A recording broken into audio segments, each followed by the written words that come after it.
इसको सिर्फ पृथ्वी ग्रेविटी से बाहर निकाल देगा, पृथ्वी ग्रेविटी से बाहर निकाल देगा, पीएसएल गिर जाएगा समुद्र के अंदर, समुद्र के अंदर गिर जाएगा, पीएसएल भी छोड़ देगा आधे पार्ट। जैसे इतना बड़ा रॉकेट गया अंदर, इसमें ये आधा टूट के आधा तो ये पीएसएल भी एक पीछे रह जाएगा और आधा चला जाएगा पृथ्वी ग्रेविटी से बाहर। इस आधे भाग को बोलते हैं रोवर, नहीं इसको बोलते हैं लैंडर, इसके अंदर होता है लैंडर। ये लेके जाएगा, जैसे पृथ्वी के आगे मंगल ग्रह पे जाना, मंगल ग्रह के पास पहुंच गया ये, मंगल ग्रह पे जाके ये लैंडर घूमता रहेगा मंगल ग्रह के चारों तरफ, बस इसका काम है लैंडर घूमना। अब लैंडर के अंदर से निकलेगा, सो ये है ऑर्बिटर, ऑर्बिटर घूमता रहता है। वहाँ ऑर्बिटर है ये, ऑर्बिटर घूमता हम्म, रहेगा पृथ्वी मंगल ग्रह के चारों तरफ। ऑर्बिटर से निकलेगा लैंडर, लैंडर। ऑर्बिटर तो घूमता रहेगा, इसमें ऑर्बिटर बाहर निकलेगा, वो मंगल ग्रह पे लैंड कर देगा। ये लैंडर मंगल ग्रह पे ये जाएगा। अब लैंडर निकलने के बाद इसमें से निकलेगा रोवर, ये चलेगा, ये इसमें से बाहर निकलेगा लैंडर, लैंडर में से, और ऑर्बिटर रोवर चलेगा, घूमेगा इधर उधर। तो ये कंपोनेंट है इसके, पता लगे सपना कौन कौन से कंपोनेंट है? दोबारा बताना, मैं यही कह रही थी। क्या तो नहीं है, रिपीट करना। कहने वाली थी मैं आप स्टॉप करोगे तो मैं बोलूंगी। एक सैटेलाइट को अंतरिक्ष में भेजना है, उसके लिए क्या प्रोसेस होता है? तो सबसे पहले होता है लॉन्च व्हीकल, जिसे सैटेलाइट लॉन्च करते हैं। हमारे पास लॉन्च व्हीकल है, एक तो PSLV सबसे ज़्यादा यूज़ करते हैं, PSLV, फिर है GSLV, फिर है HSLV। ठीक है, मोस्टली PSLV यूज़ करते हैं। PSLV में एक रॉकेट रखे, एक लॉन्च व्हीकल है, ये जैसे इतना PSLV है, इसके साथ हमने जो भेजना अंतरिक्ष में वो लगा दिया, आगे आगे वो लगाए थे, पीछे PSLV लगता है, इसको अंतरिक्ष में ले जाएगा। ये पृथ्वी ग्रेविटी से बाहर निकाल देगा इसको, पृथ्वी ग्रेविटी के बाहर निकालने के बाद आगे रोवर अपने, ये है अब बच गया ना, ये इतना टूट के समुद्र में गिर जाएगा। अब ये बच गई है ऑर्बिटर, ऑर्बिटर है ये ऑर्बिटर।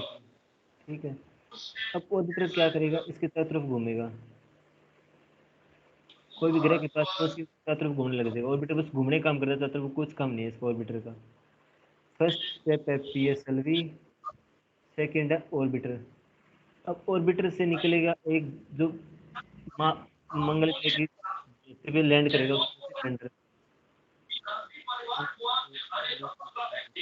थर्ड थर्ड पार्ट है जो धरती पे लैंड करेगा। सिलेंडर में से एक निकलेगा रोवर, वो रोबोट है, वो चलेगा, वेल रोवर लास्ट पार्ट है।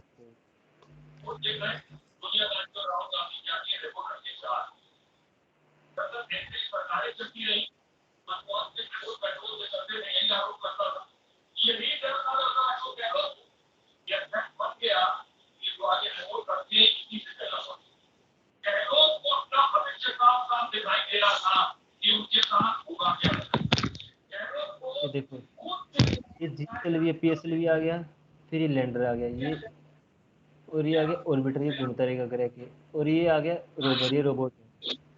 PSLV में ये डालेंगे, ऑर्बिटर ऑर्बिटर घूमता रहेगा, ऑर्बिटर से निकलेगा लैंडर, लैंडर से निकलेगा रोवर।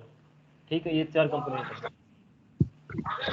हमारे चंद्रयान 2। देखो चंद्रयान 2 में क्या है, ये लैंडर है, जैसे ऑर्बिटर ये निकल वो लैंडर में से निकल रोवर निकल रोवर।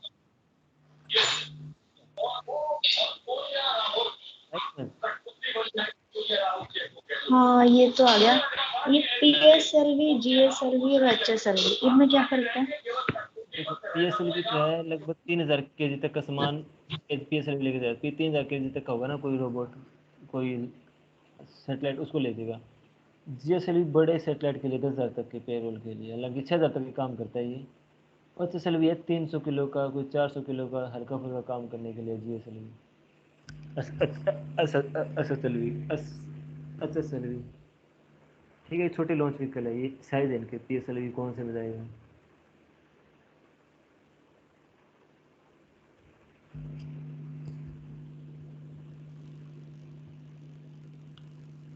ठीक है,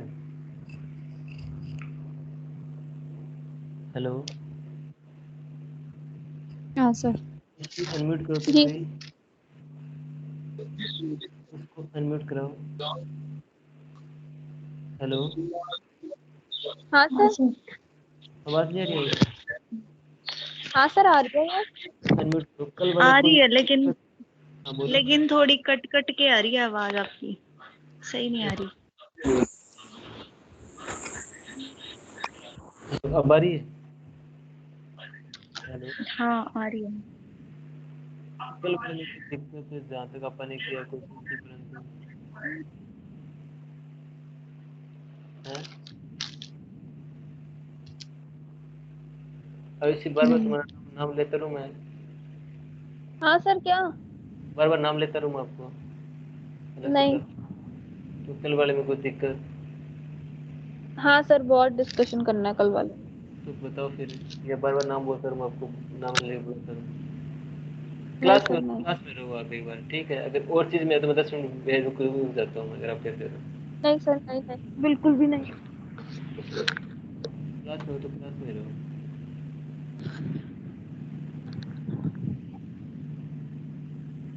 बताओ। क्वेश्चन कली वाला है कि बेसिक स्ट्रक्चर क्या है? मैंने अब इसको ना पूरा करता हूँ प्रेमर वाले को, तो बेसिक स्ट्रक्चर पता लगेगा आपको। मैंने कल अभी बेसिक स्ट्रक्चर नहीं ठीक है। बताया। और सर, ये भी हाँ बोलो। बताना, वो जो आप जो कल कह रहे थे ना कि राजनीति वाला जो है कि वो प्रेम्बल का पार्ट नहीं है, अगर उसको हटा दिया जाए तो भी कोई प्रॉब्लम, तो उस पर भी थोड़ा डिस्कशन करना है। ठीक है। हम्म। फर्स्ट कंडीशन तो नेट के लिए म्यूट मत करना है, ठीक है? ठीक है। ठीक है। कल अपन ने जजमेंट अक्षर भूमि वाला कर लिया था। प्रस्तावना अनफोर्सेबल है नहीं है वो भी कर लिया था। जस्टिसेबल, पता है ना प्रस्तावना जस्टिसेबल कब होती है? ज्योति, कब होती है प्रस्तावना हाँ। जस्टिसेबल? बिल्कुल, अब सुन लो सारे ध्यान से। हाँ बताओ कब होती है? कॉन्स्टिट्यूशन कब जस्टिसेबल होती है? कॉन्स्टिट्यूशन की प्रस्तावना कब, प्रेमल कब जस्टिसेबल?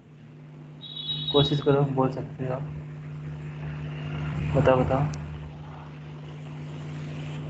जब प्रियम्बल में वो है तो गुड गुड। जजमेंट इजी होगी। कॉन्स्टिट्यूशन में और प्रियम्बल में दोनों में तो जस्टिसेबल है। ये पूछा अच्छा, ना आपने। मैंने तो ये पूछा रजिस्टर है नहीं है, कैसे जस्टिसेबल है? आप बताओ इसका आंसर।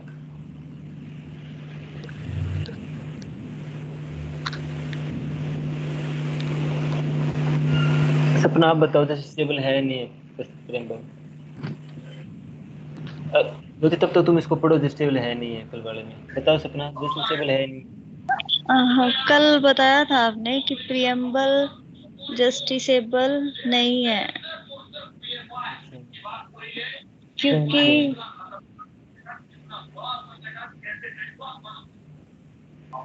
क्योंकि ये कॉन्स्टिट्यूशन के साथ मिलके व्याख्या करती है, उसकी एक्सप्लेन करती है किसी भी चीज को। तो मतलब जस्टिसेबल नहीं है? अकेले अकेले प्रियम्बल जस्टिसेबल नहीं है। हाँ, गैर संविधान के साथ मिलकर ये जस्टिसेबल है, अकेले जस्टिसेबल नहीं है ना? हाँ। अब सर मैं बोलूं। हाँ। हाँ बताओ जरा। आपने ये बताया था कि वो जस्टिफिएबल है भी और नहीं भी है। इसके हम्म 2 रीजन बताए थे आपने।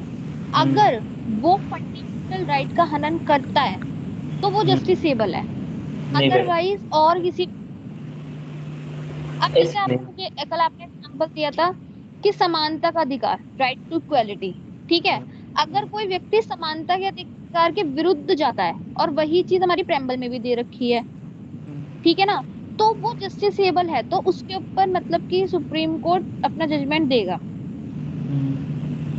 मतलब कि मूल अधिकारों में लिखी बातों के लिए आप हम्म। सुप्रीम कोर्ट, हाई कोर्ट जा सकते हो आर्टिकल 32 और आर्टिकल 226 के आधार पर। मुझे जो समझ में आया मैंने बता दिया। अब आप बताओ क्या गलत क्या सही। प्रेमबल जस्टिसेबल तब है अगर वो संविधान के किसी पार्ट से जुड़ती है। प्रसिद्ध प्रेमबल में लिखा हुआ है भी इक्वालिटी, और आप जाओ सुप्रीम कोर्ट तो इक्वालिटी लिखा हुआ है, मैं न्याय दो, इक्वालिटी तो समानता दो, में इक्वालिटी तो इक्वल रखो, तो सुप्रीम कोर्ट मना कर देगा। अगर संविधान में इक्वालिटी लिखा हुआ है कहीं पे, या ऐसी कोई थ्योरी लिखी हुई है, तो जस्टिसेबल है वो चीज़ ये भी संविधान में लिखी बात होनी है। चाहिए, प्रेमबल में भी लिखी होती है, बिल्कुल। हाँ, अब मैं आपको एक ठीक बात है। बताऊं सर।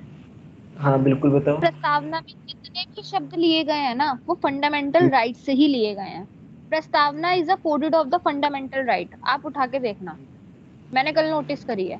मतलब जितने भी वर्ड लिए गए हैं ना प्रस्तावना में, न्याय, लोकतंत्र, ये सब ज्यादातर वर्ड्स हमने फंडामेंटल राइट से ही उठाए हैं। डेमोक्रेसी कहाँ लिखा हुआ अब फंडामेंटल राइट में, इसी पार्ट में? चलो डेमोक्रेसी हटा दो, बाकी वर्ड। अच्छा, रिपब्लिक कहाँ लिखा हुआ है संविधान में, तो फंडामेंटल राइट में तो रिपब्लिक आपका लिखा हुआ है फिर सोवरेनिटी। है? सोरेन भी तो नहीं है। सोवरेनिटी। हाँ, न्याय नहीं, न्याय सोशलिस्ट की भी नहीं। समानता। तो आप कह रहे हो सारा फंडामेंटल राइट क्या है? जो मैंने नोटिस करा वो बता दिया, वैसे तो मुझे अभी तक पता नहीं था। कुछ एक लिखे हुए हैं, आप सारे नहीं कर सकते, बाकी तो ना अलग अलग है। ठीक है, तो जैसे फिर सर आपने कल बोला था डीपीएसपी, डीपीएसपी मतलब इतना जस्टिसेबल नहीं है। तो अब आप एक बात बताओ, अगर मैं डीपीएसपी के आधार पर सुप्रीम कोर्ट जाती हूँ तो फिर कोई जस्टिसेबल नहीं है, जाओ तो सुप्रीम कोर्ट के जाओ, घर पे जाओ। अगर वही बात अगर संविधान में क्या लिखी हुई है ना, अभी देखो, अब डीपीएसपी कुछ बातें ना 7 शेड्यूल में लिखी हुई है, ठीक है, तो वो वहाँ पे जैसे सिविल हो जाएगा वो, समझे? हम्म 7 शेड्यूल में भी स्ट्रक्चर है ना, बेसिक स्ट्रक्चर है भाई, हम्म बड़ा कर रखा है, वो 7 शेड्यूल में लिखी हुई है। मतलब इसमें अगर बोल देना जस्टिसेबल नहीं है, तो मतलब ये नहीं भी वो, इसका कोई जजमेंट ही नहीं है, वो कहीं और भी लिखी हुई है संविधान में। मतलब किसी पार्टी की लिखी हुई है, अगर वो प्रस्तावना में लिखी तो किसी में लिखी। क्या? अगर संविधान की किसी मतलब 22 पार्ट में किसी में भी लिखी हुई है और अगर वो प्रस्तावना से मैच कर रही है तो वो जस्टिसेबल है। हाँ, ठीक। बिल्कुल, ठीक है।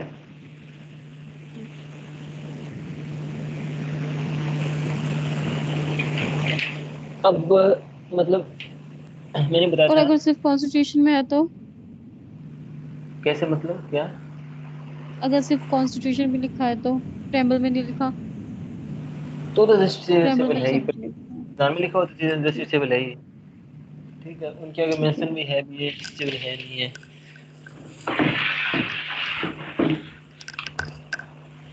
प्रेम्बल वो ना शॉर्टकट हो गया ना, प्रेम्बल एक तरह से।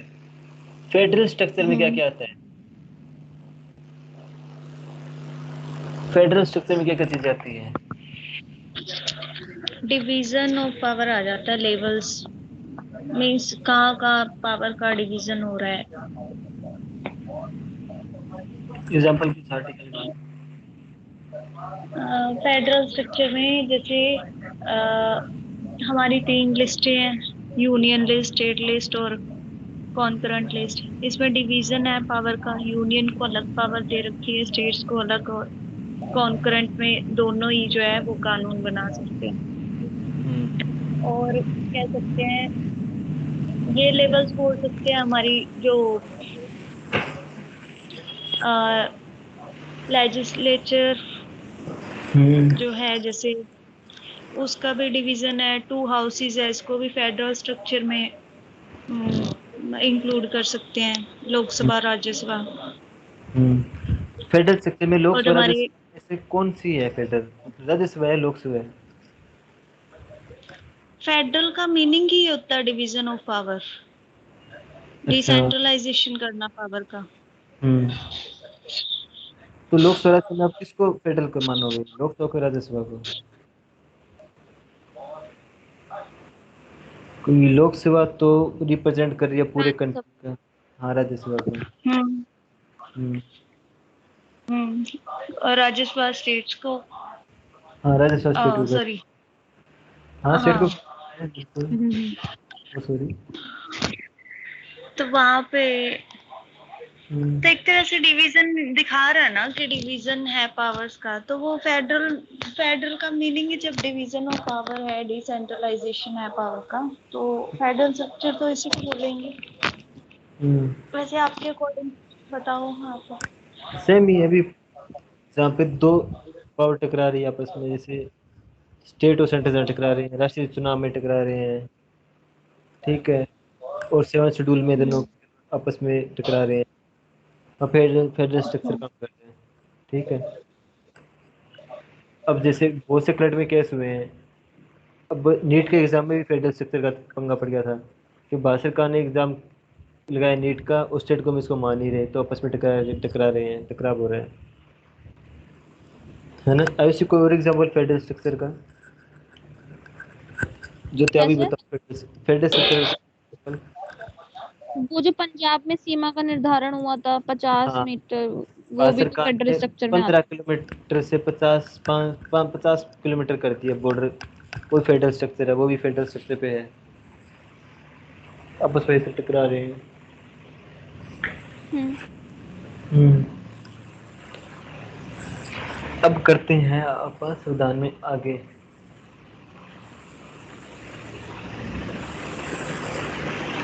संविधान के अंदर बेसिक स्ट्रक्चर क्या बात कही है भी, संविधान के आप कुछ पॉइंट है, बेसिक स्ट्रक्चर है, आप उनको नहीं हटा सकते। ठीक है, आप अगर संविधान में कोई कमी है तो आप उसको रीराइटिंग नहीं कर सकते, आप उसमें कोई कमी है तो उसको सही कर दो, रिपेयर कर दो, कोई दीवार की प्लस्तर उतर गया तो उसको कलर कर दो, पट्टी कर दो, पर ये नहीं आप उस संविधान को रीराइटिंग कर दो, उसको बेसिक स्ट्रक्चर को हिला दो। संविधान को रीराइटिंग नहीं करना, संशोधन कर सकते हो, संविधान में चेंज नहीं कर सकते, मतलब बदल नहीं सकते संविधान को, सिर्फ संशोधन करने की ताकत है संविधान के अंदर। वो अपने को पता लगी है केशव भारती 42वां संशोधन, 44वां संशोधन, ये कब कब हुए हैं कुछ है ना, अब आर्टिकल हो पड़ेंगे कुछ संविधान के। जैसे एक तो केशवनंद भारती केस, केशवनंद भारती जजमेंट 1973, इसमें बेसिक स्ट्रक्चर की बात की है, बेसिक स्ट्रक्चर। केशव भारती ने केस किस बेस पे किया था, उसने केस किया था संविधान करने, संशोधन करने की शक्ति पे केस किया था केशवनंद भारती ने। 29वां संशोधन था ना, 29वां 29 संशोधन करके इसके लैंड डाल दिए थे नए शेड्यूल में। उसने 29वें हम्म। संशोधन केस किया था भी, ये क्या तरीका है, बार बार शोधन कर रहे हैं, पावर का यूज कर रहे हैं। नए शेड्यूल ने जो केस डाले थे 29 अमेंडमेंट से, उस पर केस किया था केशव भारती ने। तो सुप्रीम कोर्ट ने कहा था संविधान का बेसिक स्ट्रक्चर है, उसको नहीं चल सकता। फिर है 42 अमेंडमेंट, इसका मिनी कॉन्स्टिट्यूशन भी बोलते हैं, इसको मिनी कॉन्स्टिट्यूशन भी बोलते हैं, बताऊंगा इसके बारे में डिटेल में। इसको मिनी कॉन्स्टिट्यूशन बोलते हैं क्योंकि इंदिरा ने इतने संशोधन किए ना, वो इसको नीचा दिखाने के लिए कोर्ट को इतने शोधन किए, शोधन करने की शक्ति भी शोधन कर दी, जिसमें शोधन करते हैं ना उसकी शक्ति भी शोधन कर दी इंदिरा ने। ये बेसिक स्ट्रक्चर। एक है 44 अमेंडमेंट, 44 अमेंडमेंट किया था 42 अमेंडमेंट को बाईपास करने के लिए, कम करने के लिए लाके, कोई फर्क नहीं पड़ा, इंदिरा के अकॉर्डिंग फर्क पड़ा था, पर नाम का है 44। ये समझाऊंगा आपको कैसे फर्क नहीं पड़ा। एक है, अब एक केस पढ़ेंगे इसका, Minerva mills case, MINR Minerva mills mills case 1980। कोई केस देखो पापा,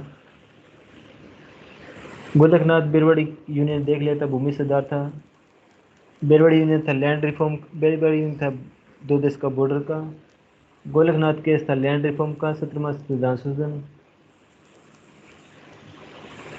केशव भारती था 29वां अमेंडमेंट।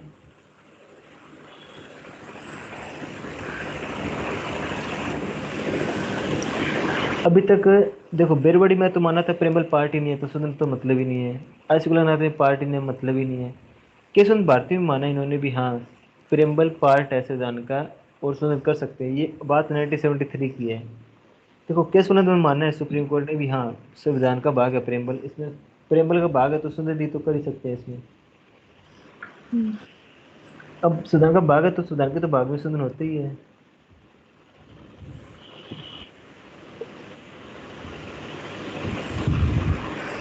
पर ना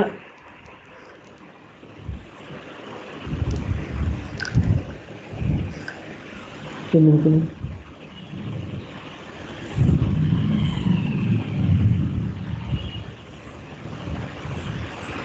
केशव भारती ने कोर्ट में कहा था, केशव भारती जजमेंट देखने द्वारा, इन्होंने केस किस पे किया था, उन्होंने 29 में अमेंडमेंट पे केस किया था, याद रखना, इन्होंने नए शेड्यूल पे केस नहीं किया, नए शेड्यूल पे तो केस कर नहीं सकते ना, अपनी जमीन पे केस किया, उन्होंने 29 में संशोधन पे केस किया, जिसके कारण संशोधन कर रही है सरकार।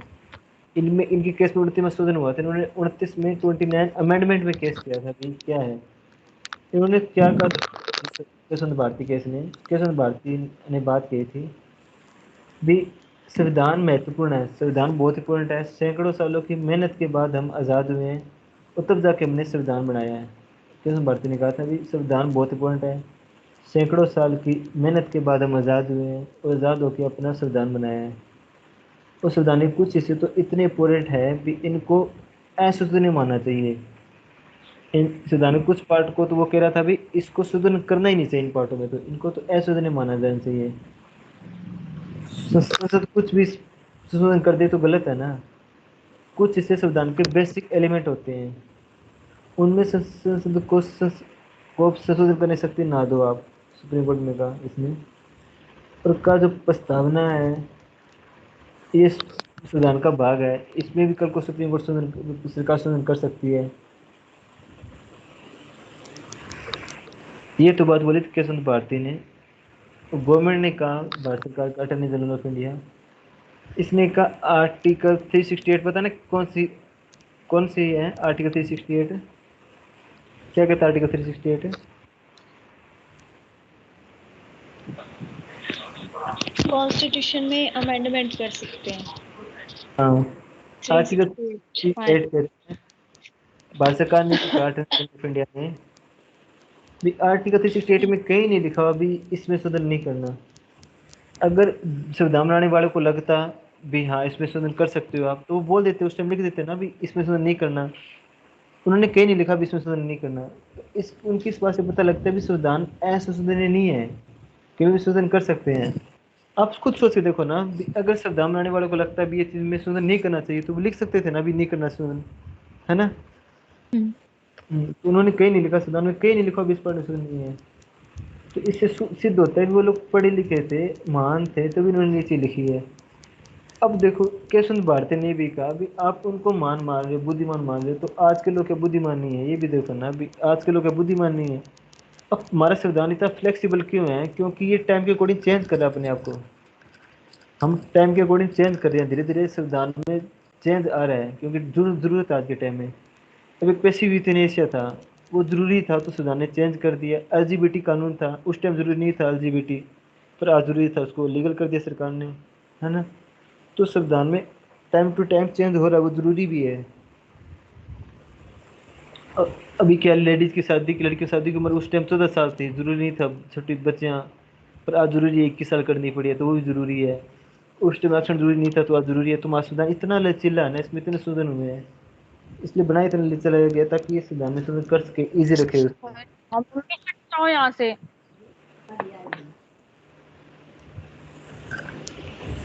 तो ये ध्यान रखना अभी ये जजमेंट है ना, इसके पॉइंट पढ़ो उन्होंने क्या क्या कहा है। एक उस टाइम आप कोर्ट में बैठे हो, केशव भारती क्या कह रहा है, कोर्ट क्या कह रही है, आप उस टाइम को समझो इनकी चीजों को। अब इस अर्थ द्वारा समझो, केशव भारती तो कह रहा है भी संविधान को सरकार को इतनी पावर मत दो किसी में संशोधन कर दे, उनकी पावर को लिमिट करो। सुप्रीम कोर्ट का ये बोला केशव भारती ने। गवर्नमेंट ने ये कहा, भारत सरकार ने ये कहा भी देखो ऐसा नहीं है, आज संविधान में कहीं नहीं लिखा होगा कि किस में शोधन करना है किस में नहीं करना, उन्होंने खुला छोड़ रखा है। उन्होंने 368 आर्टिकल बना दिया कि मर्जी शोधन करो, तुम कर सकते हो शोधन। अब सुप्रीम कोर्ट ने क्या कहा, सुप्रीम कोर्ट जजमेंट क्या कहता है, सुप्रीम कोर्ट का देखो बिल्कुल सही कह रही है, सरकार ने सही कहा भी 368 को खुला छोड़ दिया, कहीं मर्जी शोधन कर दो। मान लिया सुप्रीम कोर्ट ने भी हाँ सही कह रहे हैं, सारे मंत्री खुश हो गए, सरकार खुश हो गई भी हाँ सही कहा, सरकार की बात मान ली।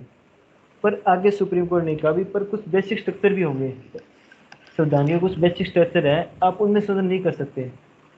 केशवंत भारती केस से पहले कभी बेसिक स्ट्रक्चर की बात नहीं हुई थी। इस भारती केस में सुप्रीम कोर्ट ने कहा भी देखो हाँ आप करो चेंज, जहाँ पे करना है जितने करना है चेंज करो, पर कुछ बेसिक स्ट्रक्चर है संविधान के। ज्योति सपना आयुषी समझ आ रहा है, हाँ सर। आयुषी हाँ सर। हाँ क्या सर, समझ आ रहा है? तो बताएगा क्या करें यहाँ पर, आप कहाँ बैठे हैं, कोई किसी को पता है? आपने बताया कि बेसिक स्ट्रक्चर आप बता रहे हो, और ये बताया कि हम मतलब आर्टिकल 360 के हिसाब से संविधान में संशोधन कर सकते हैं। आपको पता लग गया ना भी केशव भारती क्या चाहता है, गवर्नमेंट क्या चाहती है। अब सुप्रीम कोर्ट ने क्या कहा, केशव भारती ने कहा भी लिमिट करो सकती कौन, कैसे लिमिट कैसे कर रहे हैं नहीं है उठा उठा के, है ना। इनकी शोधन करने की शक्ति लिमिट करो, अभी इतना शोधन ना करे, कुछ चीजें इंपॉर्टेंट कुछ में शोधन ना कर सके, आप ऐसा करो। सुप्रीम कोर्ट का कहा, सरकार ने कभी नहीं, ऐसा कैसे कर सकते हो, संविधान में लिखा हुआ है। अब सुप्रीम कोर्ट ने कहा ठीक है आपकी बात सही है, सुप्रीम कोर्ट ने सरकार की बात मानी भी, आप सही कह रहे हो, लिखा हो तो आप हर चीज में शोधन करो, जितने मर्जी से शोधन करो, कोई रोक टोक नहीं है, खुद शोधन करो। तो सरकार के लोग खुश हो गए, पर इन्होंने कहा भी संविधान में एक बेसिक स्ट्रक्चर है, आप उसमें चेंज नहीं कर सकते, उस पर शोधन नहीं कर सकते। तो सरकार ने कहा, भारत सरकार ने भी, कहाँ लिखा हुआ बेसिक स्ट्रक्चर संविधान में, बताओ, इसमें तो कहीं लिखा ही नहीं हुआ। तो सुप्रीम कोर्ट ने कहा भी लिखा नहीं हुआ, पर संविधान की जब भी डिबेट होगी ना, तो संविधान को ठीक से समझने का काम सुप्रीम कोर्ट करेगी, हम बताएंगे भी कहाँ लिखा हुआ है क्या। संविधान में लिखा हुआ है भी सुप्रीम कोर्ट को अधिकार है संविधान को समझने का, डिबेट करने का, आर्टिकल 124 है ना, देश में सुप्रीम कोर्ट का आर्टिकल क्या है, 124 है, ठीक है। हम्म। हाँ, तो अब 120। सरकार ने का बेसिक स्ट्रक्चर है, सुप्रीम कोर्ट तो सरकार ने कहा बताओ क्या क्या बेसिक स्ट्रक्चर है, हम उसमें नहीं करेंगे, सरकार ने, सुप्रीम कोर्ट ने नहीं, ऐसे नहीं है बेसिक स्ट्रक्चर, जब जब जरूरत होगी ना हम तब तब बताएंगे बेसिक स्ट्रक्चर क्या है।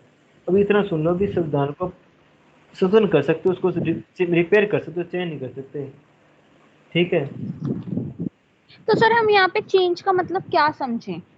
चेंज का हम मतलब ये आप, कह सकते हैं कि जो शब्द है उनको नहीं हटा सकते, लेकिन नए शब्द जोड़ सकते हैं। नहीं देखो, अगर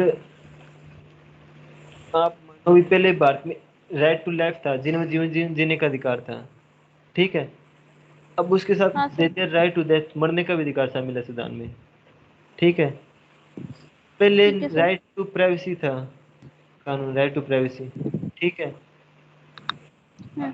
और अब लाइफ राइट टू डिग्निटी भी है, मतलब सम्मानजनक जीने का अधिकार भी है। अब राइट टू डिजिटल भी आ सकता है, डिजिटल प्राइवेसी, अभी क्योंकि टाइम की जरूरत है, ये भी चीजें करते हैं, डिजिटल प्राइवेसी जरूरी है संविधान में, मतलब तो अलग फिर से। तो ये प्रस्तावना में ऐड करना जरूरी है ना सारे वर्ड। प्रस्तावना में जरूरी नहीं है, अभी भी बहुत चेंज हो रहे हैं, प्रस्तावना में सिर्फ एक बार ही चेंज हुआ है संविधान के अंदर, सिर्फ 3 वर्ड जुड़े हैं, कभी चेंज नहीं हुए इतनी बार। संविधान में 120 बार संशोधन कर दिया, प्रस्तावना में कितनी बार, 3 ही बार जुड़े हुए हैं। तो जरूरी नहीं है तो संविधान में लिखा हो प्रस्तावना में लिखा जाए, वो कुछ जरूरी नहीं है। तो फिर सर आप एक बात बताओ, अब जैसे कि सब हम देख रहे हैं कि सब कुछ डिजिटल ही हो रहा है, ठीक है। तो डिजिटल डिजिटल सोवरेनिटी तो बहुत ज्यादा इम्पोर्टेंट है। अब जैसे अभी उसकी कितनी मिसाइल्स गई थी उसमें अंतरिक्ष में, क्या नाम है उसका? इलोन मस्क की 1,000 मिसाइलें गई है, एलन मस्क। वो आप 14,000 एक बात मिसाइलें भेज। बताओ, अगर एलॉन मस्क हमारे डाटा को चोरी करता है, ठीक है, हमने कहाँ मिसाइल लगा रखी है देश में, हम कहाँ से वॉर, मतलब कि कहाँ से किस तरीके से हमारे सब कुछ सिस्टम वो ऊपर, मतलब कि वो सैटेलाइट से देख रहा है। अब ये एक तरीके से देखा जाए तो डिजिटल सोवरेनिटी के ऊपर बात आ गई, ठीक है। अब कोई भी चाहे, अगर कोई भी और भी केस हो जाता है देश के अंदर, तो प्रस्तावना में भी तो वो चीज लिखी ही नहीं है, तो फिर वो कैसे एनफोर्सेबल होगी? अरे देखो, अभी भारत सरकार, अभी न्यूज में आता है सरकार डाटा प्रोटेक्शन बिल लेके आ रही है, ठीक है। वो बिल आने के हम्म। बाद संविधान में फंडामेंटल राइट में एक वर्ड जोड़ देगा, राइट टू डिजिटल प्राइवेसी, ठीक है, या right to privacy, digital privacy लिख देंगे, उसका पार्ट 1 बना देंगे, ठीक है। तो वो संविधान में प्राइमरी में नहीं लिखा जाएगा, वो संविधान में लिखा गया भी हाँ प्राइवेसी जरूरी है, डिजिटल प्राइवेसी भी जरूरी है। वो एक तरह से बेसिक स्ट्रक्चर हो गया संविधान का। आप संविधान प्रेमबल तो हिंट है भी, इतने इतने चीजें हैं इसमें, पूरा नहीं लिखा हुआ प्रेमबल को, प्रेमबल में नहीं छाप रखा संविधान को। प्रेमबल में तो कुछ सुप्रीम कोर्ट जजमेंट दे रही है पढ़ के, या कुछ लोग केस कर रहे हैं पढ़ के, प्रेमबल और संविधान दोनों को पढ़ेंगे तो डिटेल पता लगेगी।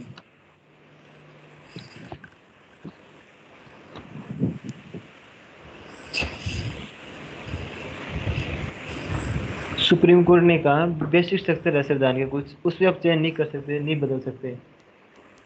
और सुप्रीम कोर्ट ने कहा भी हम, सरकार ने कहा बताओ बेसिक स्ट्रक्चर क्या है, गवर्नमेंट ने कहा बताओ बेसिक स्ट्रक्चर क्या है। तो मैंने बेसिक स्ट्रक्चर का पूछा, बेसिक स्ट्रक्चर डॉक्ट्रिन बोलते हैं इनको, बेसिक स्ट्रक्चर डॉक्ट्रिन भी क्या है, सरकार ने पूछा बताओ क्या है। सुप्रीम ने कहा देखो अभी हम नहीं बताएंगे, अभी हम नहीं बताएंगे, टाइम टू टाइम बताएंगे आने पे आपको क्या है बेसिक स्ट्रक्चर डॉक्ट्रिन। हाँ, जब जब संविधान को जरूरत पड़ेगी हम बताएंगे भी क्या है क्या नहीं है, जब जब संविधान को समझने की जरूरत पड़ेगी हम तो बताएंगे, हमें संविधान के लिए बनाया भी, संविधान को ठीक से समझना, संविधान को डिबेट करने की पावर सुप्रीम कोर्ट दी गई है, ठीक है। सुप्रीम कोर्ट ने भी कहा भी आप संविधान में संशोधन कर सकते हो, रीराइटिंग नहीं कर सकते संविधान में। संविधान में आप लिख नहीं सकते कुछ भी, संविधान में रीराइटिंग कर दो, दोबारा से लिख दो संविधान, वो नहीं अलाउड है। सुप्रीम कोर्ट ने ये भी कहा भी आप पार्लियामेंट हो, या ध्यान ध्यान रखो, आप पार्लियामेंट हो। सुप्रीम ने कहा भी आप पार्लियामेंट हो, पार्लियामेंट हो, संविधान सभा नहीं हो। तो ये भी बात बोल दी कि आप सोच रहे नहीं हम कुछ भी चेंज कर देंगे, तो आप पार्लियामेंट हो, संविधान सभा नहीं हो। ठीक है, तो आप बेसिक स्ट्रक्चर को ध्यान रखना, हम बेसिक हम बताएंगे क्या है क्या नहीं है। आप बदलाव करो, नहीं मत लाना। तो करना भी आप बदलाव करो, नी मत हिलाना। और कहा कि प्रेमबल में शोधन कर सकते हो, प्रेमबल पार्ट बन गया तो कर सकते हो, पार्ट बन गया तो वैसे कर ही सकते हो। ऐसी देखो, नॉर्मल चेंज करना ना, वो है शोधन। देखिए अब आरक्षण था देश के अंदर पहले ही, अब आरक्षण में थोड़ा सा चेंज कर दिया, शोधन कर दिया, थोड़ा सा चेंज कर दिया, और ईडब्ल्यू एस आरक्षण लिया है, तो थोड़ा चेंज कर दिया, नया सिरे से नहीं बनाया। यही नहीं भी आरक्षण को हटा दिया अपन ने, वो बेस्ट सत्र है आरक्षण हटाना। ठीक है। हम्म, तो हाँ हाँ, सर।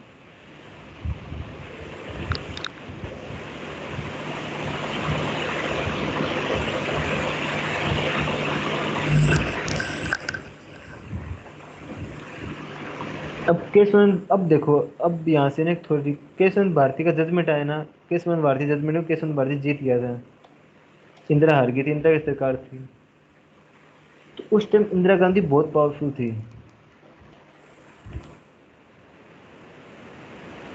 केशवंत भारती का जजमेंट आया, इंदिरा गांधी बहुत पावरफुल थे उस टाइम। क्यों? 1971 में उसने बांग्लादेश बनाया था, बांग्लादेश को आजाद कराया था, है ना। हाँ सर। हाँ सर।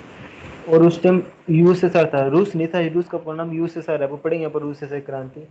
यूएसएसआर से उसने ट्रीटी की थी, मतलब में जो संधि हुई थी यूएसएसआर से। 1971 में ना हम पे अमेरिका हमला कर रहा था, अमेरिका और ब्रिटेन ने भारत पे हमला करने के लिए अपनी एयरक्राफ्ट कैरियर भेज दिया था।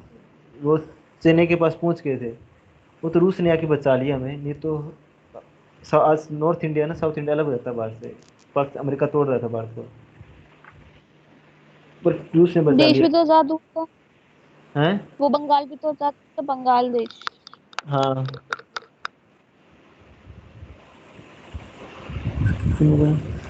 सर मैं आपको 20 मिनट करता हूँ, क्लास लगेगी। ठीक है। उसने यूएसए से भी ट्रीटी कर रखी थी, अमेरिका को भी धमकी इंदिरा ने अमेरिका को भी धमकी दे रखी थी हमें कुछ कर में लेना। और इंदिरा लगातार सुधार में शोधन कर रही थी, इंदिरा ने काफी अमेंडमेंट किए सुधार में, तो पावरफुल बहुत हो गई थी ये, उस टाइम बहुत शोधन किए।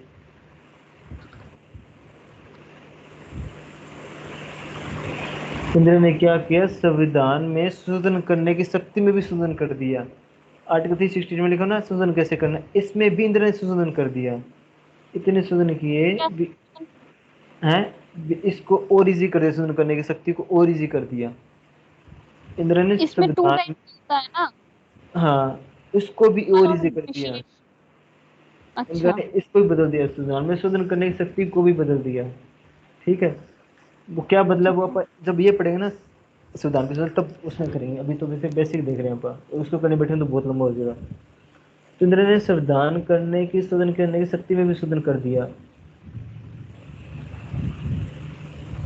ये शोधन था 24वां शोधन, ये था 24वां अमेंडमेंट।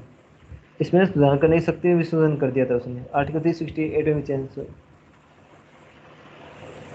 8 में 24 में अमेंडमेंट से शोधन कर दिया था इंदिरा ने। एक सेकंड इतना।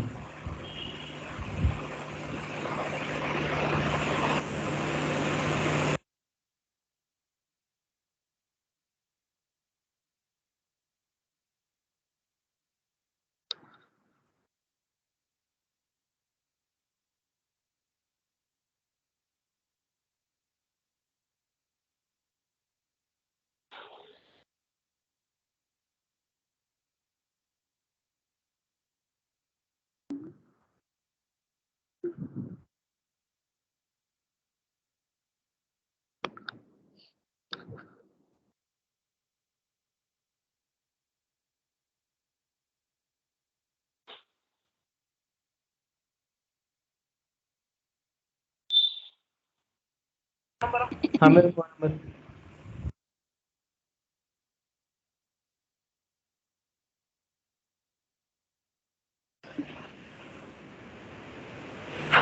हाँ सुधार करने की सुंदर शक्ति कर तो तब सरकार के पास बहुत शक्ति आ गई थी, इंदिरा के पास बहुत पावरफुल हो गई थी इंदिरा उस टाइम। अब तब सरकार को लगा भी इंदिरा, तब सुप्रीम कोर्ट को लगा इंदिरा कंट्रोल नहीं हो रही।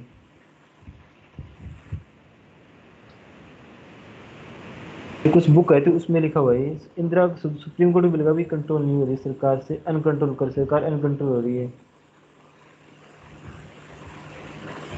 तो सुप्रीम कोर्ट ने कहा भी आप कहीं पे भी चेंज करो, कहीं भी चेंज करो, पर मूल ढांचे मत करना।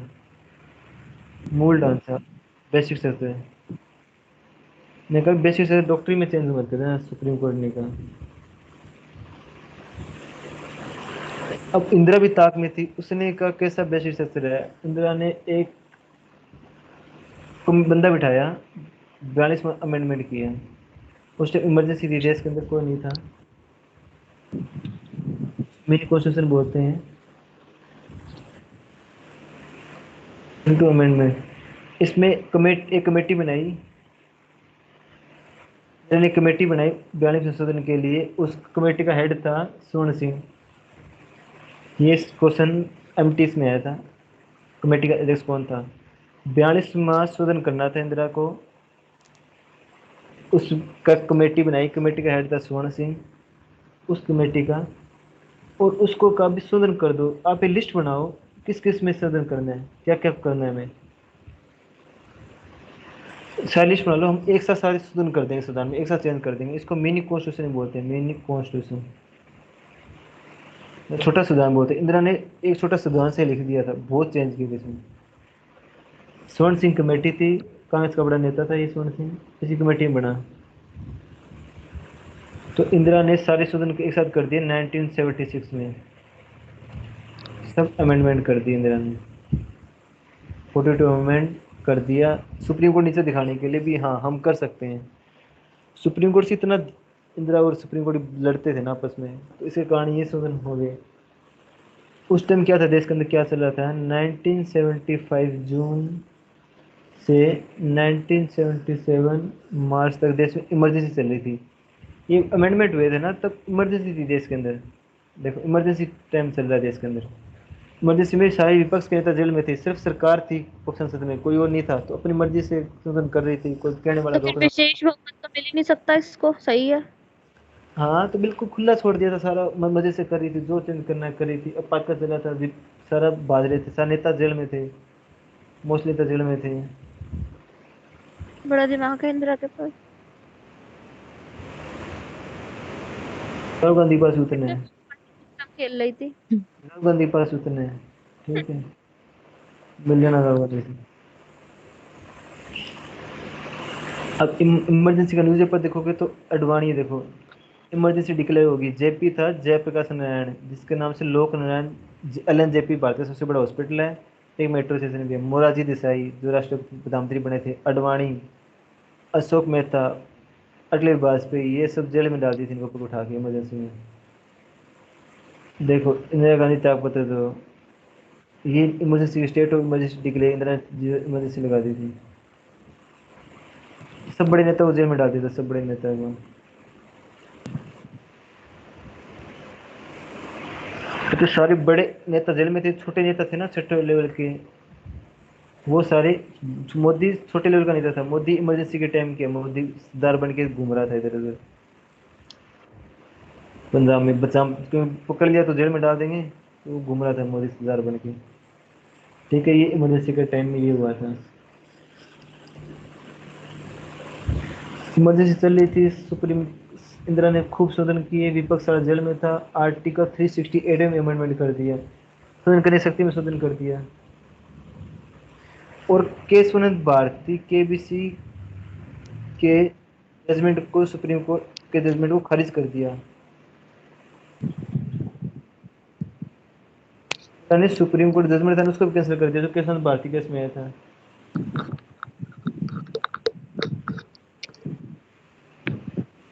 ठीक है, और इंद्र ने क्या किया, प्रस्तावना में प्रेम्बल में 3 वर्ड जोड़े,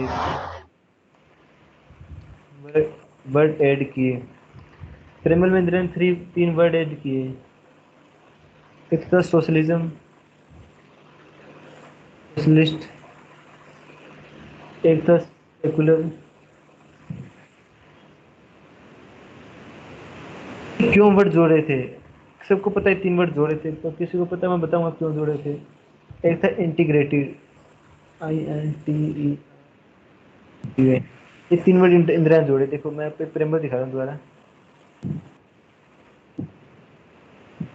ये वर्ड जोड़ा था सेकुलर और एक सोशलिस्ट, ये 2 वर्ड जोड़े थे इंदिरा ने। स्क्रीन नहीं शो हो रही मेरे को, हैं?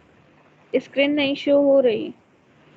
अब क्या करोगे फिर? अब स्क्रीन से नहीं हो तब नेट बंद के द्वारा कनेक्ट करोगे भाई, या डिस्कनेक्ट के द्वारा कनेक्ट हो जाओ एक बार। मैं यहीं पे शो कर रहा हूँ।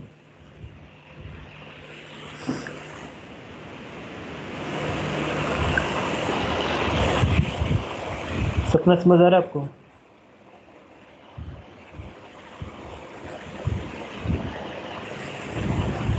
ज्योति समझ आ रहा है कुछ आपको? हाँ जी सर। इंदिरा कौन थी बताओ? Prime minister. ठीक है,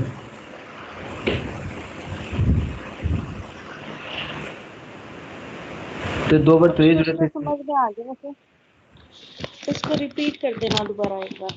ये वर्ड जोड़े थे, ये तो पता लग गया जोड़े थे, पर जोड़े क्यों थे वो देखेंगे। 2 हाँ वर्ड तो ये थे और एक वर्ड यहाँ पे इंटीग्रेट थी। कहाँ भी ये रहा, यूनिटी तो था ही वर्ड पहले, इंटीग्रेटी एंड भी जुड़ा था उसमें, एंड तो लगाना पड़ेगा नहीं सर, इन दोनों को भी जुड़ा था। तो ये वर्ड जोड़े थे इंदिरा ने। ठीक है,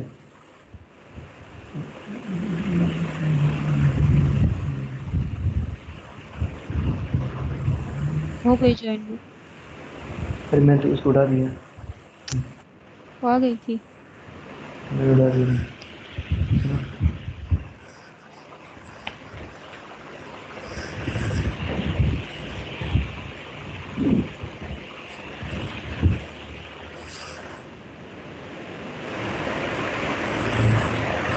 हेलो, ऐसे कैमरा ऑफ करो भाई। 1 मिनट से। हाँ सर। मैंने 3 वर्ड ये जोड़े थे इमरजेंसी लगा के, सोशलिस्ट, सेकुलर और इंटीग्रेटी। ठीक है, हाँ सर। सर इसका इंदिरा गांधी का ऐसा क्या जोड़ने का उद्देश्य था इसको, वो क्या मोटिव था मैं इसको ये मोटिव बता रहा हूँ जोड़ने कि क्यों जोड़े थे। अब ध्यान से सुनना, नोट कर लेना, रिकॉर्ड कर लेना, माइंड में बिठा लेना। ये 3 वर्ड इंदिरा ने जोड़े थे, क्या मोटिव था? अब इंदिरा ने जोड़े क्यों थे ये देखो।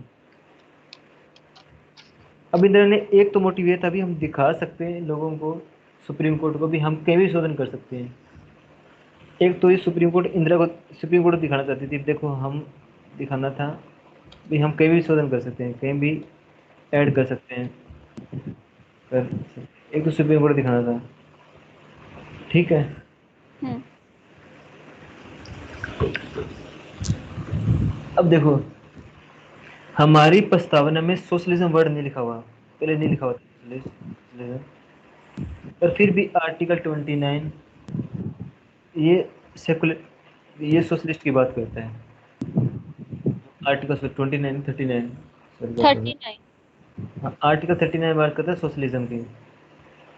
कहीं संविधान में सोशलिज्म नहीं लिखा, इसका मतलब ये नहीं भी संविधान देश सोशलिस्ट नहीं है। सोशलिस्ट तो पहले भी था देश, जब नहीं लिखा हुआ था, अभी भी है, पर इंदिरा ने वर्ड जोड़ा, क्यों जोड़ा भी देखेंगे। अब एक लिख दिया उसने सेकुलर, अब सेकुलर लिख दिया, पर हमारा संविधान पहले भी सेकुलर था। आर्टिकल 25, आर्टिकल 26, आर्टिकल 27, 28, ये सब 32 29, 30। 30, ये बात करते हैं सेकुलरिज्म की। जो संविधान पहले भी सेकुलर था। ठीक है, अब इंदिरा गांधी एक तो सुप्रीम कोर्ट नीचे दिखाना चाहती थी, इसलिए वर्ड जोड़े थे। ये हमने देखो प्रस्तावना भी चेंज कर दिया। और सेकंड रीजन था पॉलिटिकल पार्टियां। तब एक पार्टी थी देश के अंदर, उसका नाम था स्वतंत्रता पार्टी, SAVTRANTR, स्वतंत्रता। होता है ना, आज़ादी, फ्रीडम, स्वतंत्रता पार्टी। देखो, एक पार्टी थी स्वतंत्रता पार्टी, ठीक है, जो कैपिटलिज्म को मानती थी, वो पूंजीवाद को मानती थी, कैपिटलिज्म को। उसमें थे, हाँ, उसमें नेता थे मोरारजी देसाई, उसके नेता थे मोरारजी देसाई। स्वतंत्रता पार्टी में।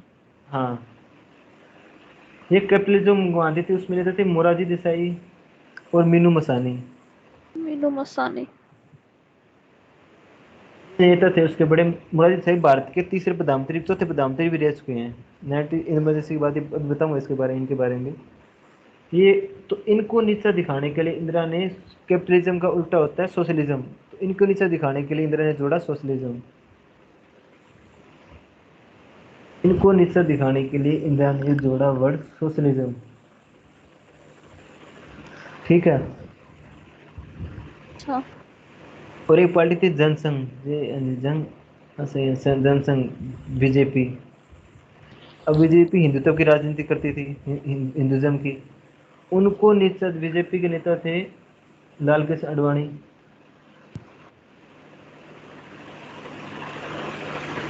बीजेपी नेता थे लाल कृष्ण आडवाणी, ठीक है। इनको नीचा दिखाने के लिए इन्होंने वर्ड जोड़ा था सेकुलर। देखो, देश धर्मनिरपेक्ष है, इधर से कोई धर्म नहीं है। और उस टाइम इंदिरा के खिलाफ बहुत आंदोलन हो रहे थे, बहुत ज्यादा आंदोलन हो रहे थे। उन आंदोलन को शांत करने के लिए जोड़ दिया इंटीग्रिटी विदेश। तो एक देश में यूनिटी इंटीग्रिटी, एक तो अखंडता है, देश टूट नहीं सकता, अखंडता है ये देश में। तो आंदोलन को नीचा दिखाने के लिए इसने जोड़ दिया इंटीग्रिटी, ये था आंदोलन। सर, पंथ निरपेक्ष क्यों, मतलब लाल कृष्ण आडवाणी आपने बताया उनको नीचे दिखाने के लिए पंथ निरपेक्ष जोड़ा, तो देखो, क्यों? बीजेपी सरकार, बीजेपी मानती थी धर्म की राजनीति करती थी, हिंदू की राजनीति करती है, आज भी बीजेपी हिंदुइज्म की राजनीति करती है ना। हम्म, इंदिरा ने जोड़ दिया सेकुलरिज्म। देखो, हिंदुओं का देश नहीं है, हर धर्म का देश है ये, उनको नीचे दिखाने के लिए, समझे। जो आप कह रहे हो ना, प्राइवेट बिल आया था प्रेमबल के लिए, केरल का मंत्री था, वो बीजेपी के था मंत्री, ठीक है। उसने कहा था सेकुलरिज्म वर्ड हटाओ संविधान से, और सोशलिज्म हटाओ, ऐसे समझ। पंथ नहीं। निरपेक्ष का मतलब तो सर बता रहे थे कि पंथ निरपेक्ष होता है जैसे कि पंथ ग्रुप होते हैं, हाँ।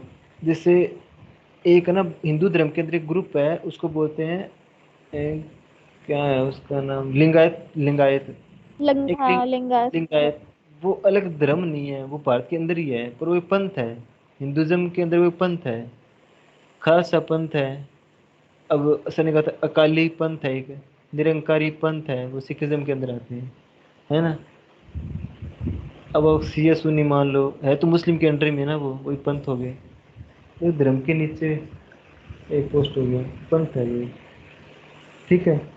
वर्ड क्यों जोड़े, ध्यान रखना। इंदिरा ने वर्ड इसलिए जोड़े जनसंघ को नीचे दिखाने के लिए, सेकुलर जोड़ा कि बीजेपी हिंदुत्व की राजनीति करते थे। सबसे बड़ी पार्टी थी स्वतंत्रता पार्टी, उनको नीचे दिखाने के लिए कैपिटलिज्म वर्ड के वो मानते थे, उनको नीचे दिखाने के लिए उन्हें सोशलिज्म जोड़ा इंदिरा ने, इनको दिखाने के लिए, ठीक है। आए यहाँ तक ठीक पता। है सर। उस भी बात देख लो, हमने सब कुछ बदल दिया, बेसिक स्ट्रक्चर भी बदल दिया, रख लो अपने बेसिक स्ट्रक्चर, हमने सब में बदल दिया। अब संविधान के 3 शब्द से आने से कोई संविधान में चेंज नहीं हुआ। अगर हुआ है भी तो भी कोई दिक्कत नहीं है, पहले नहीं थे ना तो भी संविधान चल रहा था, संविधान में कभी कुछ नहीं हुआ था, क्योंकि प्रस्ताव में लिखा है। होने के बाद भी कोई इतना बदलाव नहीं हुआ, ठीक है। इंदिरा को जिद करके जोड़नी थी तो जोड़ दिया। ये जो इंदिरा ने जोड़े है ना, प्रेमबल बना दी, ये प्रेमबल इंदिरा ने अपने पार्टी का मैनिफेस्टो बना दिया था। जो मैनिफेस्टो होता है पार्टी का भी, हमारी पार्टी विचारधारा क्या है, समझ रहे हो। हम्म। कांग्रेस ने अपनी विचारधारा इसमें थोप दी। जो कांग्रेस ये विचारधारा रखती है, सेकुलरिज्म, लेफ्ट विंग की, सोशलिज्म, है ना। जो आप लेफ्ट की हाँ सर। पॉलिसी पढ़ोगे ना, सारी ये पॉलिसी लेफ्ट की है। इंदिरा ने भारत के प्रेमबल को कांग्रेस का मैनिफेस्टो बना दिया। मैनिफेस्टो होता है भी, कोई भी पार्टी है वो अपने एक बेनिफिट जारी करते हैं, हमारी ये पॉलिसी, हम आइडियोलॉजी ये चलेंगे, समझ रहे हो। हाँ सर। हाँ, तो इंदिरा ने प्रेमबल को अपनी सरकार का मैनिफेस्टो बना दिया। ठीक है। अब हुए इमरजेंसी हटी। अभी मैंने मैसेज लगा दी 1973 तक इमरजेंसी इमरजेंसी हटी 1973 में। इमरजेंसी 1970 में इमरजेंसी इमरजेंसी हट गई। इमरजेंसी हटने के बाद इलेक्शन हुए और इंदिरा हार गई। इंदिरा हार गई। इमरजेंसी हटी, इमरजेंसी इलेक्शन हुए और इंदिरा हार गई।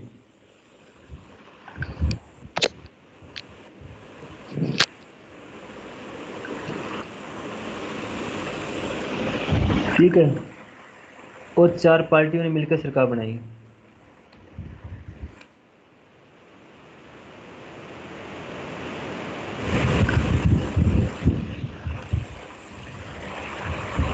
पार्टी का नाम था जनता पार्टी। तो भारतीय जनता पार्टी नहीं है, जनता पार्टी है only। सिर्फ चार पार्टी मिलकर सरकार बनाई, जनता पार्टी। इसमें जनसंघ भी था और एक कांग्रेस का हिस्सा भी था। और इसमें इसके पीएम बने देश के मोरारजी थे। हाँ, क्या बोले बोले? नहीं सर, बोलो बोलो। बड़े मोरारजी देसाई। बीजे- जनसंघ और जनसंघ थी पार्टी, जनता दल थी,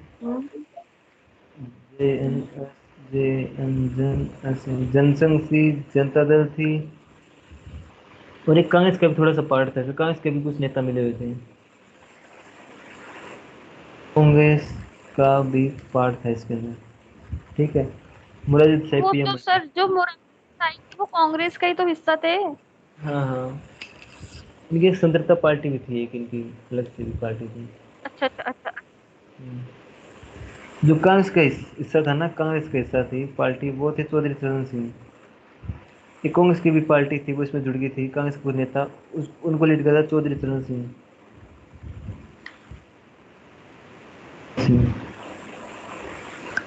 ठीक है। कांग्रेस का हिस्सा था ना, उसको लीड करता था चौधरी चरण सिंह।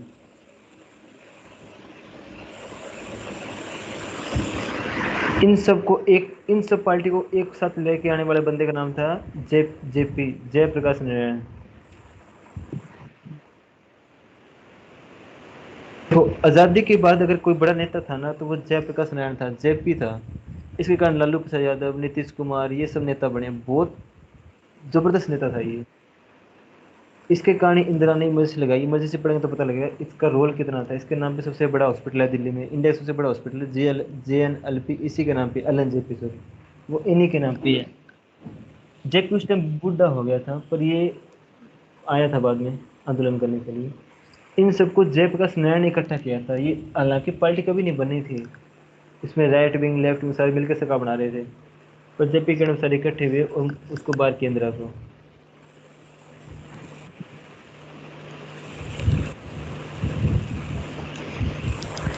ठीक है।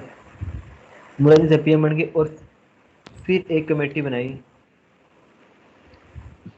इंदिरा ने। जो 42वां अमेंडमेंट किया ना, 44 संशोधन किया है इंदिरा ने, 42वां अमेंडमेंट छोटा संविधान बना दिया। इसको सही करना है। हाँ सर। जो इंदिरा ने कमेटी बनाई है, कमेटी बनाई भी, जो इंदिरा ने 42 संशोधन किया उसको सही करना है। किसानों खत्म किया उसने, बेड़ा गर्क किया, उसको संशोधन करना है। तो सबसे पहले उन्होंने किया 43 अमेंडमेंट। 43 अमेंडमेंट किया उन्होंने सबसे पहले।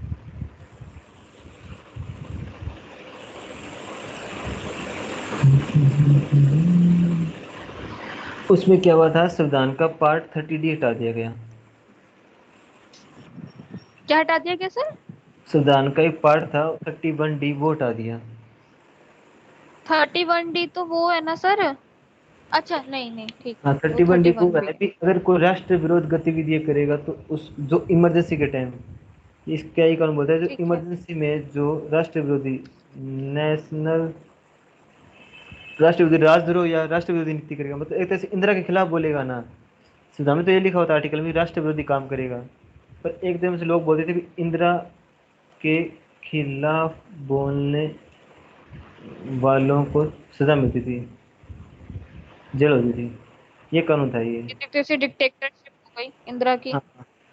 तो इन सब कहते थे भी, मतलब राष्ट्र विरोध का मतलब क्या है? राष्ट्र के खिलाफ, राष्ट्र की हेड को नहीं, इंदिरा के खिलाफ बोलेगा वो जेल में जाएगा। तो सबसे पहले तो इस कानून को हटाया।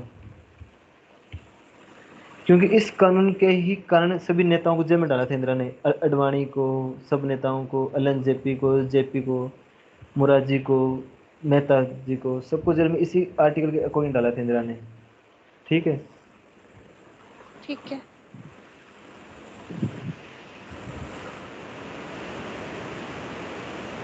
44 अमेंडमेंट हुआ।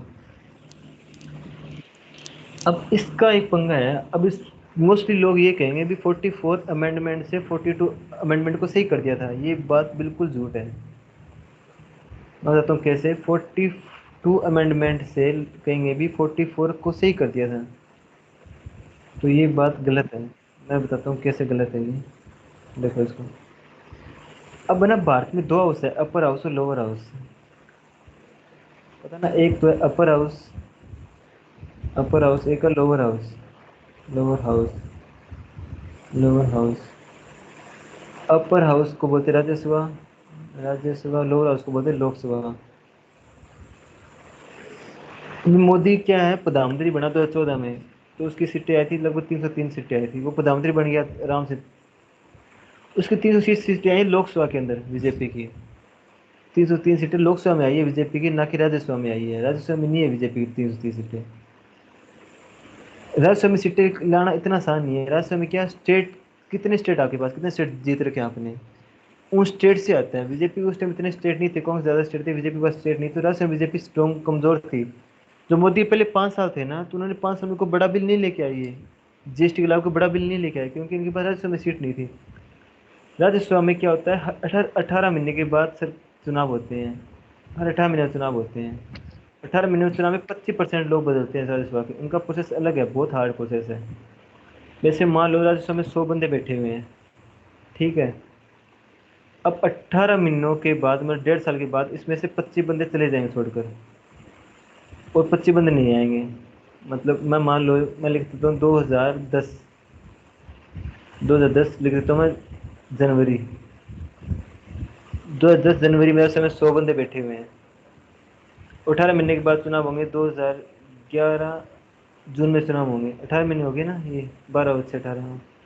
तो इसमें से 25 बंदे चले जाएंगे और 25 बंदे नहीं आ जाएंगे। 25 माइनस 25 प्लस। अब इसमें जो बैठे हुए ना, इनमें 25 नहीं, इनका कार्यकाल 6 साल का होता है। ये जो 25 नहीं आए, इनका 6 साल तक ये मंत्री बने रहेंगे, 6 साल तक। फिर चुनाव होंगे 2013 जनवरी में, 1.5 साल हो गए 2013 जनवरी में।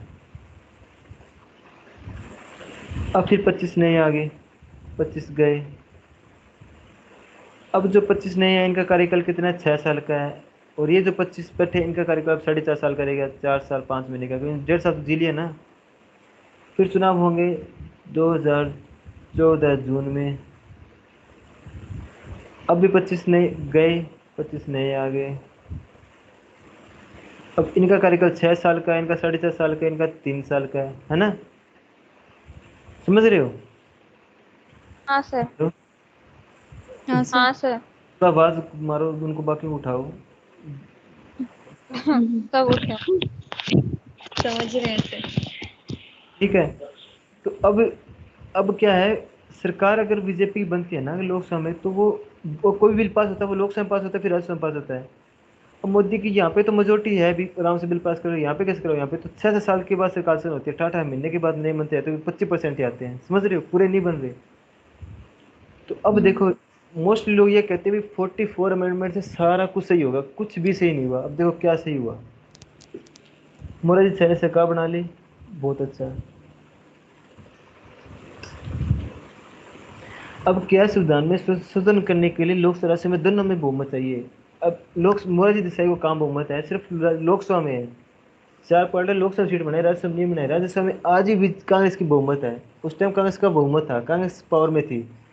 को बिल पास कराने के लिए आपको कांग्रेस की मंजूरी चाहिए राज्यसभा में। लोकसभा में तो आपका हो जाएगा तो जुगाड़, राज्यसभा में नहीं होगा। अब देखो, फार्म बिल थे ना मोदी ने जो पास किया, उससे बहुत दिक्कत आई थी लोक राज्यसभा में। आज ही बीजेपी के पास राज्यसभा में बहुमत नहीं है, 88 सीटें ओनली। बिल पास करने के लिए बीजेपी को चाहिए कम से कम 112 सीटें, 122 सीटें। बीजेपी के पास 8 साल बाद भी देखो ओनली 118 सीटें, 88 सीटें, 88 90 सीटें में लगा लो। बीजेपी को 8 साल बाद भी आज बहुमत से 32 सीटें पीछे हैं, उसको सपोर्ट कर लेनी पड़ती है। समझ रहे हो, 8 साल तक नहीं हो सकता, तो वो तो 1 महीने की सरकार को कहाँ से वो बिल पास करा लेगी। तो राज्यसभा में बिल पास करना आसान नहीं है, लोकसभा में तो चुन के आ जाएंगे। तो अब 1977 में उनके सिर्फ 40 मेंबर थे, 40 हाँ, मेंबर तो थे। फिर वो ऑर्डिनेंस करवा सकता है। है क्या, क्या कह तो रहे वो हो। ऑर्डिनेंस करवा सकता है तो राष्ट्रपति से। ऑर्डिनेंस 6 महीने तक रहेगा ना, और राष्ट्रपति भी हाँ, तो तो तब तक उनका ही है अपना ना। काम। राष्ट्रपति पे तो इंदिरा का ना, राष्ट्रपति इंदिरा का, वो क्यों साइन करेगा। अच्छा अच्छा अच्छा, वहां बेचारे फंस गए।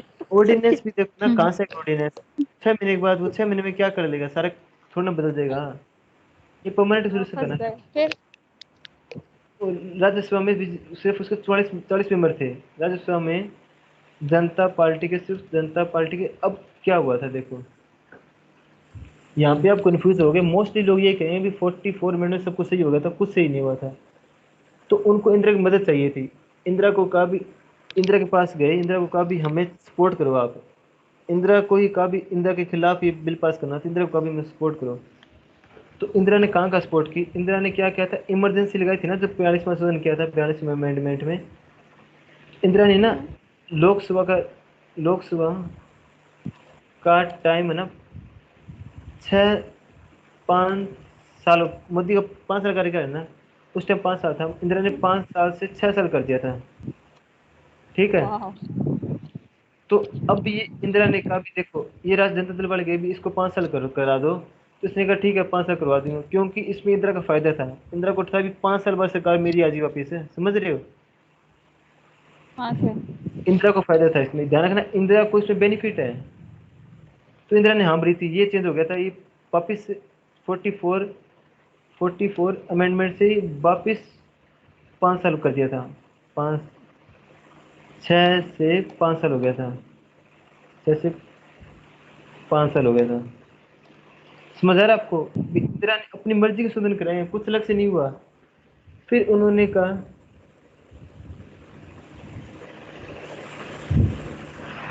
एक सेकंड, इंदिरा ने ना हाई कोर्ट की शक्तियां आर्टिकल 226 की पावर कम कर दी थी 44 में। मैं 44 लिख रहा हूँ, समझ रहा हूँ, अमेंडमेंट ही है। अब इंदिरा ने 226 की पावर बढ़ा दी, क्योंकि इंदिरा की तो सरकार ही नहीं है, उसको इंदिरा को डर ही नहीं है। इंदिरा सरकार ही नहीं है तो उसको डर नहीं ठीक। है। तो इसने कहा भी ठीक है 44 में अब ये भी ले लो। तो 24 की पावर बढ़ा दी, वापस नॉर्मल कर दी। इंदिरा की पावर थी ने ये 44 अमेंडमेंट कर दिया। घटाई थी वो 42 में घटाई थी, इंदिरा की कहने, और इंदिरा को लगा भी हाँ इसमें कर दो अब।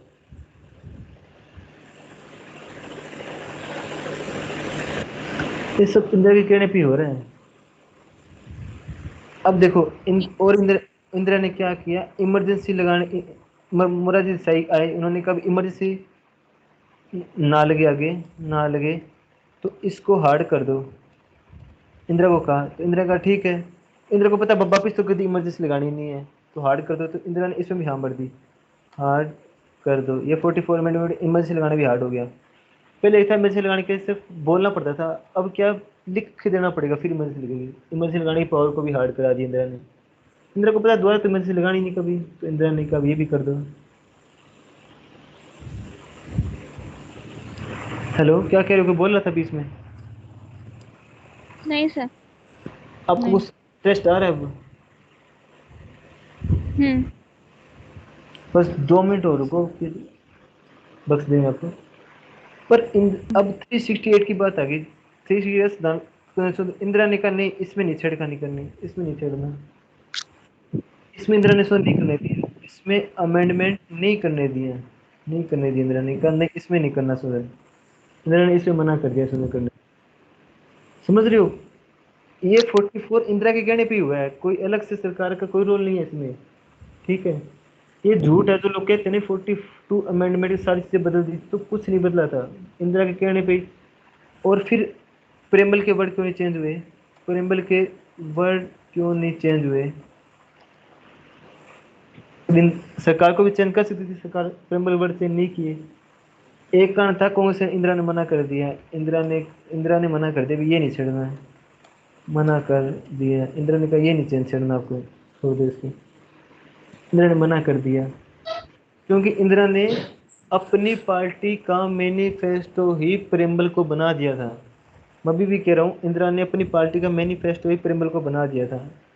अब पढ़ लेना, कांग्रेस का मैनिफेस्टो और भारतीय प्रेम्बल सेम है, कुछ ज़्यादा डिफरेंट नहीं है। इंदिरा ने ये चेंज नहीं करने दिया।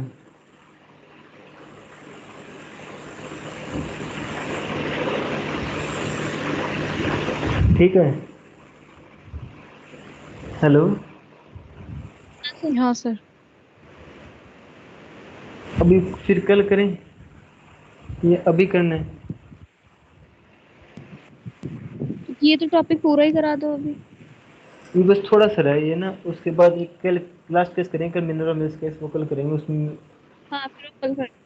हम्म, अब जनता पार्टी में ना 4 पार्टियां थी। उस टाइम जनता पार्टी बनी थी ना, जनता पार्टी, उसमें 4 पार्टियां थी, मैं बताया ना, 4 पार्टी मिलके बनी थी।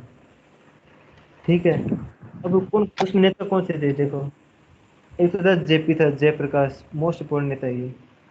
एक है जगजीवन राम,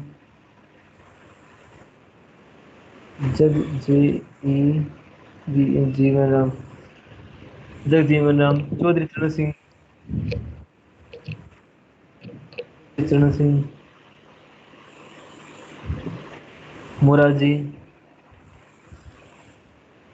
लाल कृष्ण आडवाणी,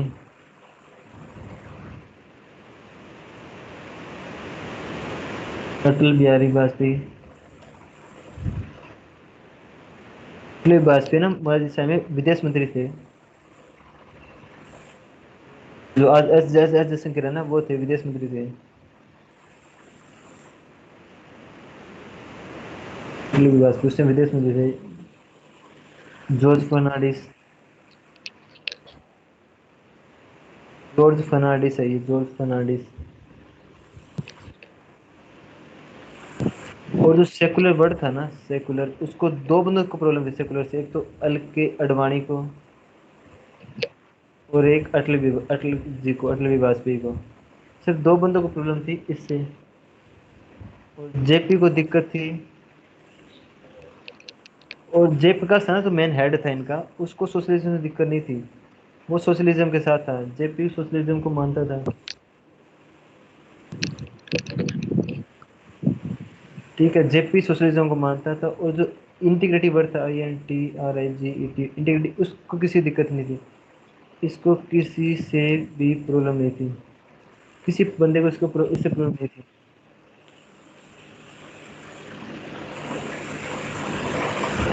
जगजीवन राम ये भी सोशलिज्म को मानता था, हालांकि इसकी तो पॉलिटी भी सोशलिज्म पे बेस्ड थी। तो मानता था, जगजीवन राम सोशलिज्म मानता था। जगजीवन राम के अगर चरण सिंह भी लिख दो आप, चरण सिंह भी, चरण सिंह भी मानता था सोशलिज्म को।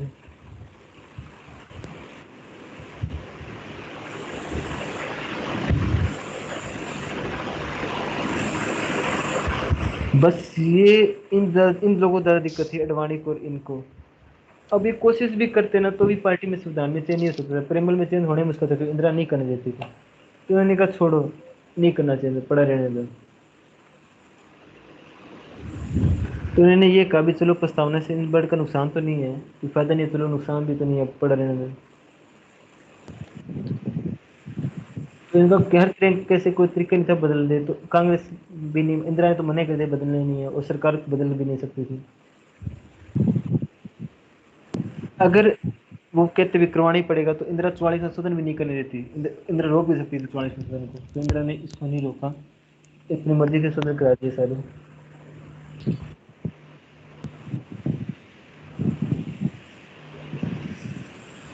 अब क्या है, जैसे एक बार है ना, पूछते हैं, अभी बीजेपी की रैली है ना, कई बार कांग्रेस बीजेपी से पूछते हैं, अडवाणी से, अटल से पूछते थे भी, आपकी सरकार थी मोरारजी देसाई की सरकार में, मंत्री थे, विदेश मंत्री था अटल बिहारी वाजपेयी, मोरारजी देसाई में, तो उस टाइम उन्होंने प्रेमबल से वर्ड क्यों नहीं हटाए? तो आपको पता लगा क्यों नहीं हटाए? समझ आया? हाँ सर, क्योंकि क्योंकि उन्हें इंदिरा का सपोर्ट चाहिए था। हाँ, इंदिरा सपोर्ट नहीं करी थी, तो प्रेमबल से ये बात जिसको पता लगे ना, पढ़ लिया, उसको पता है, बाकी हर किसी को नहीं समझ आती थी। ठीक है। ठीक है सर। अब यहाँ तक हो गया, अब कल करेंगे मिनर्वा में लास्ट केस है, सबसे इंटरेस्टिंग केस है। ठीक है सर। सर हिस्ट्री तो हो ही नहीं पा रही, कल हिस्ट्री कर लें। चलो हिस्ट्री करते हैं फिर अब। वो खोलो हिस्ट्री टॉपिक, कहाँ तक क्या 10 दिन अपन हैं? आयुषी सबको पढ़ेगी, करनी हम तो जा पूछ रहे लो, हैं। कर लेना। क्या कर नहीं लेंगे? ज्योति, ज्योति का मैसेज आया था कि सर से को हिस्ट्री करवाएं आगे। नहीं ठीक है, नहीं, मैंने नहीं किया। स्पेक्ट्रम कॉपी, स्पेक्ट्रम निकाल लेना कॉपी। अरे नहीं ना सर, नहीं क्या नहीं, करनी अभी। ऐसे नहीं करनी है। 2 घंटे हिस्ट्री कर लेते इसमें, आई थिंक। सर आप भी नहीं करा पाओगे। चलो आज देखते हाँ हैं, फोन करते हैं, लग जाओ काम पे। हाँ। हम ऐसी बैट नहीं लगाते।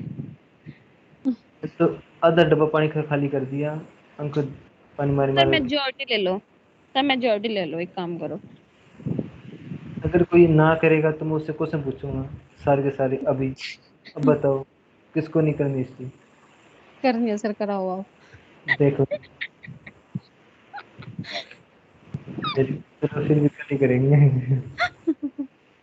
ठीक है, सपना ये समझ आया? हाँ सर आ गया। Very good. ना है ना समझ तो बताना, बाकी इसको समझना अच्छे से भी क्यों नहीं हुआ plan, ठीक है, डिस्कस करना है इसको। ऐसी ज्योति आपको कुछ दिक्कत नहीं ओके सर। ओके। है तो कल ही पूछना, ठीक है? ठीक है। ठीक है।